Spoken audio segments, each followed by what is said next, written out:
I shot 2 police officers. Centimetre to the left, I'd be paralysed or worse. Carrying a gun made me feel extremely powerful. I would describe it as somebody getting a red hot poker and just pushing it through your body. If someone shot me, I'd hate them. I want to shoot them in their face. How do you feel about seeing him today?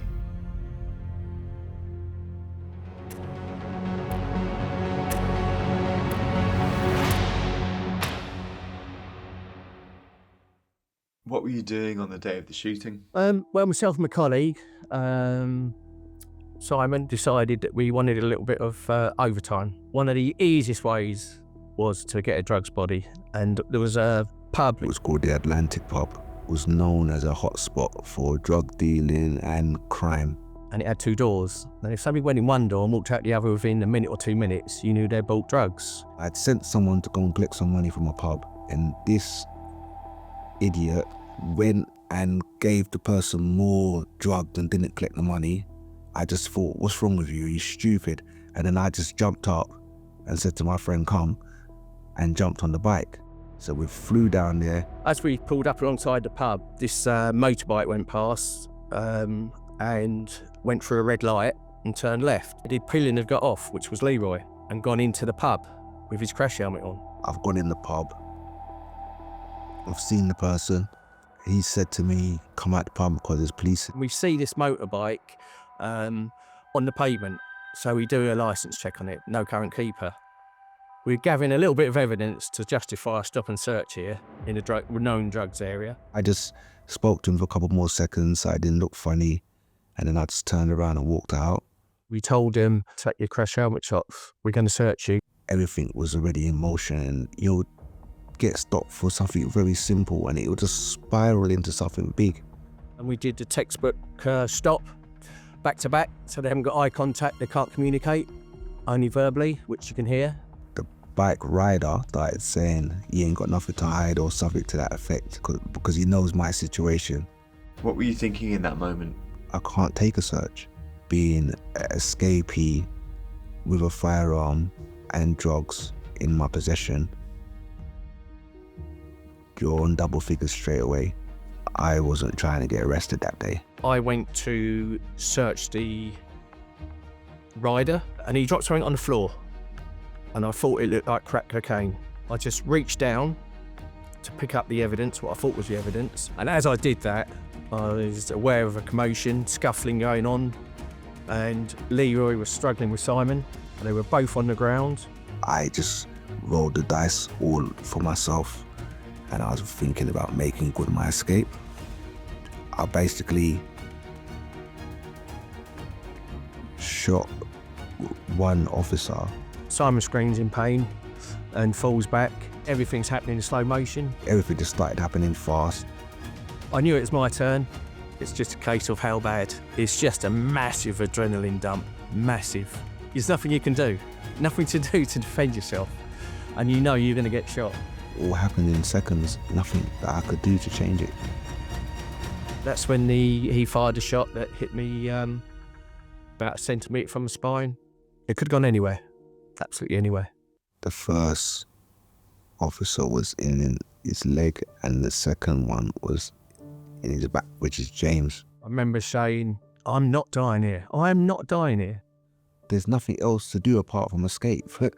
We flew up Effa Road like 100 miles per hour, real fast, and we just blew up into Norwood, fast. And then I just jumped off the motorbike and I went to a safe house. I wasn't feeling guilty at all. I was thinking, I need to get out of this country. That's why you have to make sure you get away, because it's not a joke now, it's serious. It was quite a while, 6 months to a year, I think, before he was captured. So a massive relief. Justice will be done. At that time, I just got the sentence. I was impartial. I didn't even know his name. I just looked at him and thought, this person has messed my life up. I've let this person mess my life up, but I'm still alive. I'm still alive and kicking, very much so. When he got sentenced, he pretended to shoot me and Simon with his fingers. I was making jibs at them, pointing gun fingers. What was your thinking behind that? Were you looking to keep up your reputation? The reputation was gone now. because it was a myth, because it was all on the back of a gun and the gun's gone. Yeah, I found it insulting. 25 years, you got nothing to lose, have you? You're going nowhere. How do you feel about seeing Leroy today?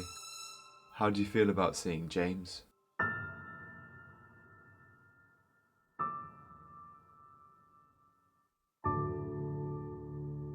James, what were you feeling when you saw Leroy shoot your colleague? I knew I was going to get shot, and it was just a case of how bad, or how many times even.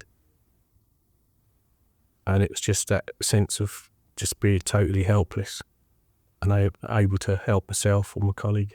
When I listen to it now, it sounds terrible, but none of this never even went through my head at the time. I was a different person, and I was just thinking that I want to escape. I was being selfish and true to my old self. But I'm sorry that you had to go through this and feel all of that pain and take them injuries. Leroy Smith, after shooting me, made me think a lot about my life, about life in general, made me a better police officer, made me a better person. I was paranoid when you came out of prison, I've got to be honest. My wife told me to get a life, basically, and, chill out on it all. It's got no reason to come after you, which she didn't. I wrote a book called Out of the Box, and James read the book and reached out. It was not an easy read, but very factual. I found it quite intriguing, so I read it again, came out, wanted to reform his life, and I decided to forgive and to help him and help myself. I was a young, overactive person just dealing with what worked in front of me. When I forgave you, I showed a lot of empathy towards you about your upbringing, about how you got into crime, how easy that was and how tempting it was. If I'd lived your life, would I have gone the same way? And I felt that, yeah, I quite likely would have done. Because you had the privilege of growing up in a good environment.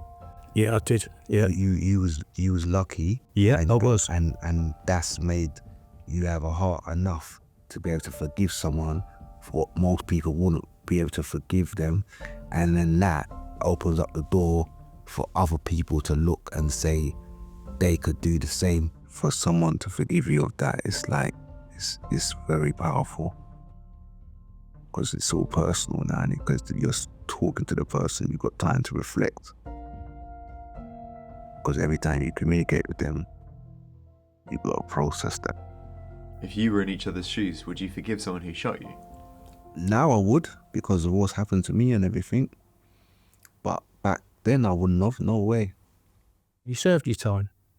You deserve what you got. People think, this is out in society, it's easy to snap. If you ain't got a fixed job and you ain't got certain things, nothing's ever going to be easy, but you just take each day as it comes. Real life is a very slow process with lots of ups and downs and lots of things that don't work your way. It is the total opposite of the other life.